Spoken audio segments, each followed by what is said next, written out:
ఏంటి మంత్రులపై ఆయన పదే పదే అసహనాన్ని వ్యక్తం చేయడం. ఇప్పుడు కేబినెట్ సమావేశం తీసుకోబోయే నిర్ణయాలు. కేబినెట్ సమావేశం ఏదో జరిగింది, అది ముగిసింది. తెలుస్తున్న మేరకు చాలా కీలకమైన నిర్ణయాలు, ముఖ్యంగా ఒక 9,500 కోట్లకు సంబంధించి 500 పనులు, వాటికి ఆమోదం తెలపటం, అమరావతికి 7,500 కోట్ల నాబార్డ్ రుణం, దాన్ని తీసుకోవడానికి ఒక అనుమతి, అనేకం అట్లాగే గవర్నర్ భవనం, ఇప్పుడు రాజ్భవన్ అనేవాళ్ళు ఇప్పుడు లోక్ భవన్ అంటున్నారు. లోక్ భవన్, లోక్ అన్నా రాజ్ అన్న, రాజ్ అంటే రాష్ట్రం. వాస్తవానికి చాలామంది రాజ్ అంటే రాజు అనుకుంటారు, కాదు, రాష్ట్రం. రాజ్భవన్ అన్నది రాష్ట్ర భవనం అని అట్లా పేరు పెట్టారు. ఎనివే, రాజ్భవన్ 250 కోట్లతో నిర్మాణానికి, దానికి ఒక ఆమోదం, ఇలా అనేక అంశాలు, గోదావరి పుష్కరాలకు సిద్ధం కావటం, ఇతరమైన అంశాలు, ఇవన్నీ కూడా అక్కడ చర్చకు వచ్చాయి. వీటికి ఆమోదించారు. 3 గంటలకు ఆ విషయాలు తెలియజేయబోతున్నారు. ఇది ఒక భాగం. ఆ మంత్రి పార్థసారథి చెప్తారు ఇంకాసేపట్లో ఆ నిర్ణయాలు. అయితే అసంతృప్తి, చంద్రబాబు నాయుడు చాలా బాహటంగానే నిన్న మంత్రులు వాళ్ళ ర్యాంకులు, స్కూల్ పిల్లలకు కదా ప్రోగ్రెస్ కార్డులు ఇచ్చిన స్థాయిలో ఆయన దాదాపు మంత్రుల వారీగా తనతో సహా అందరికీ ఇచ్చారు. సరే, తన గురించి తను ఏమనుకున్నా, మిగతా వాళ్ళ మీద చేసే వ్యాఖ్యలు, ఆ అసంతృప్తి, మంత్రివర్గ సమావేశంలో కూడా ఆయన అసంతృప్తి వ్యక్తం చేశారు. కొంతమంది మంత్రులు ఆలస్యంగా వస్తే మీరు మంత్రివర్గానికి కూడా ఆలస్యంగా వస్తారా, ఇట్లా అయితే ఎలా కుదురుతుందని చాలా చికాకు, విసుగు వ్యక్తం చేశారు, అసహనం వ్యక్తం చేశారని మనకి ఇప్పుడు సమాచారం.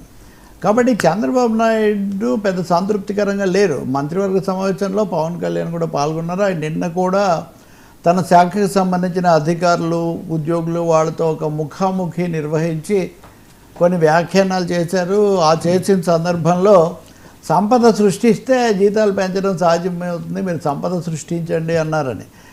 ఈ భాగం గురించి మాట్లాడితే, సంపద సృష్టించమని మామూలుగా చంద్రబాబు నాయుడు అనేవాళ్ళు, మేము సృష్టిస్తాం సంపద అని. ఇప్పుడు ఉద్యోగులు లేకపోతే అధికారులు అప్పటికప్పుడు సంపద సృష్టించే అవకాశం ఏమి ఉండదు కదా. బట్ పవన్ కళ్యాణ్ అది అన్నారు.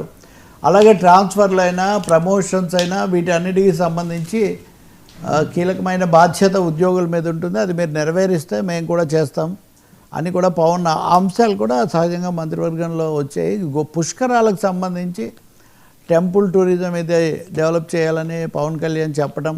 ఇంకోటి రిషికొండ భవనాలు, దాని మీద చాలా తీవ్రమైన విమర్శలు, దాడి, యాత్రలు, అడ్డుకోవడాలు, సుప్రీంకోర్టు దాకా విచారణలు, ఇవన్నీ కూడా జరిగాయి. కానీ రిషికొండ ఎక్కడుందంటే, ఎక్కడున్నావే గొంగళి అంటే వేసిన కాడు ఉన్న కంబలి అన్న స్థాయిలో అదే అక్కడే ఉండిపోయింది.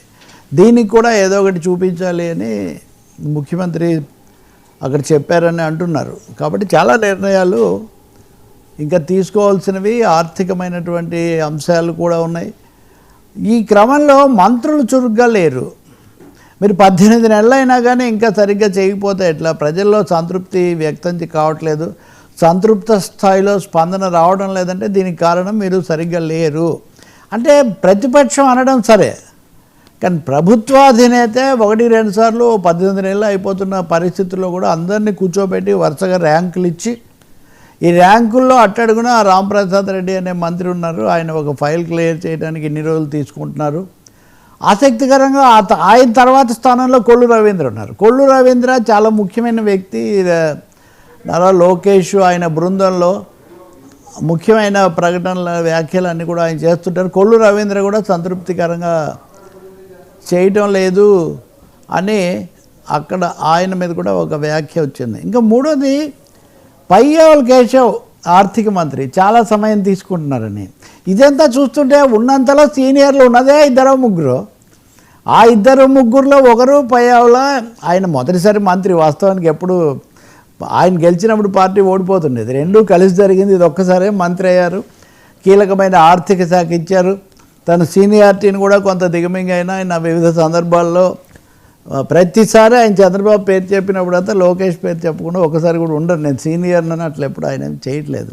బట్ ఆయన మీద కూడా అసంతృప్తి వ్యక్తం చేయటం, ఇవన్నీ చూస్తుంటే ఇది పవన్ కళ్యాణ్ కూడా శాఖలు వీటికి సంబంధించి ఆయన ర్యాంకు కూడా తక్కువే ఉంది. లోకేష్ ర్యాంకు 9వ ర్యాంకులో ఉంది. చంద్రబాబు నాయుడు తను కూడా సమయం తీసుకుంటున్నానని ఇలా చెప్పారు. ఇక్కడ 2 అంశాలు వస్తాయి. అసలు ఫైళ్ళ క్లియరెన్స్ అంటే అర్థం ఏంటి? ఒక ఫైల్ తిరస్కరించవచ్చు, ఆమోదించవచ్చు, లేదా తిప్పి పంపవచ్చు. మూడిట్లో ఏదో ఒకటి చేయాలని. కానీ ఆదరా బాదరా అన్నింటినీ ఆమోదించేయాలి వచ్చినది అంటే అది కూడా కొన్నిసార్లు పొరపాట్లకు దారి తీయవచ్చు. ఇప్పుడు నేను ఉదాహరణకు నిన్న చంద్రబాబు నాయుడు ఈ భూములు వీటికి సంబంధించి కొత్త ఆదేశాలు వీటిని మనం తొందరగా ఫైనల్ చేయాలన్నారు. నిజానికి సర్వే చేసిన తర్వాత భూమి తగ్గింది, దాని గురించి మనం ఇంకోసారి చర్చించాలి, అది వేరే సమస్య. సరే, భూమి ఫైల్స్ ఇట్లాంటివి చాలా వేగంగా క్లియర్ చేస్తే కూడా అది కూడా ఒక సమస్య. కానీ ఈ అసంతృప్తిని సార్లు వ్యక్తం చేస్తున్నారంటే చంద్రబాబు నాయుడు ఒక మంత్రివర్గ మార్పుకైతే సన్నద్ధం అవుతున్నారు. తాను సన్నద్ధం అవుతూ మంత్రివర్గ సభ్యులను కూడా సిద్ధం చేస్తున్నారు. ఖచ్చితంగా కొన్ని తలలు పడతాయి. హెడ్స్ రోల్ అంటారు చూడండి, కొన్ని తలకాయలు తప్పించే ఒక ఆలోచన కోసమే ముఖ్యమంత్రి ఎన్నిసార్లు అసంతృప్తి, ఎన్నిసార్లు చెప్పినా మీరు దిద్దుకోవడం లేదు అనే మాట కూడా ఆయన అంటున్నారు. ఇంకో డబ్బులు అనేవి చాలా జాగ్రత్తగా ఖర్చు పెట్టాలి, నిధులు మనం ఏమాత్రం వృధా చేయకూడదు అనే మాట కూడా ఒకటి చెప్పారు. గతంలో వచ్చిన ఒక 1100 కేంద్ర నిధులు అలా ఉండిపోయాయి, వాటిని కూడా వినియోగించలేదు అని.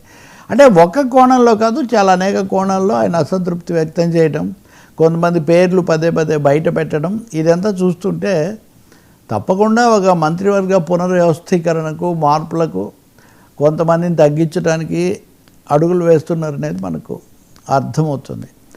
ఆ క్రమంలో కొత్త వాళ్ళకు కూడా ఇప్పుడు ఉదాహరణకు వెంటనే జనసేన వాళ్ళు నాగబాబుకు హామీ ఇచ్చే ఏడాది అయింది. ఇప్పుడు ప్రజలకు ఇచ్చిన హామీలు అమలు చేయడానికి ఆలస్యం అయితే వేరే విషయం.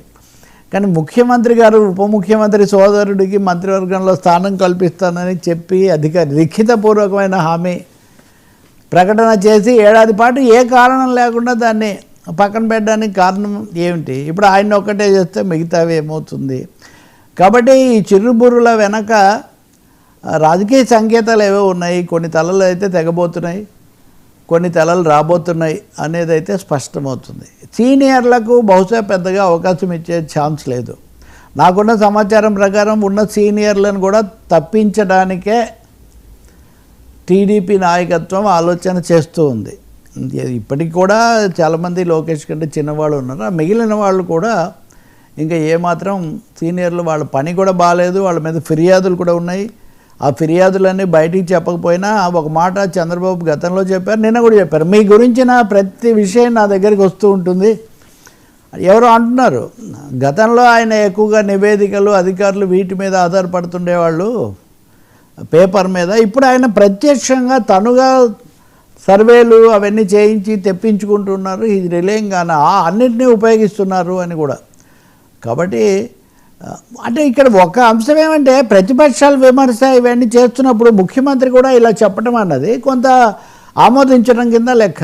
దిద్దుకోవాల్సింది ఉంది, పరిస్థితి బాగాలేదు అనేది అయితే ఆమోదిస్తున్నారు అనమాట. సరే, అమరావతి బిల్లు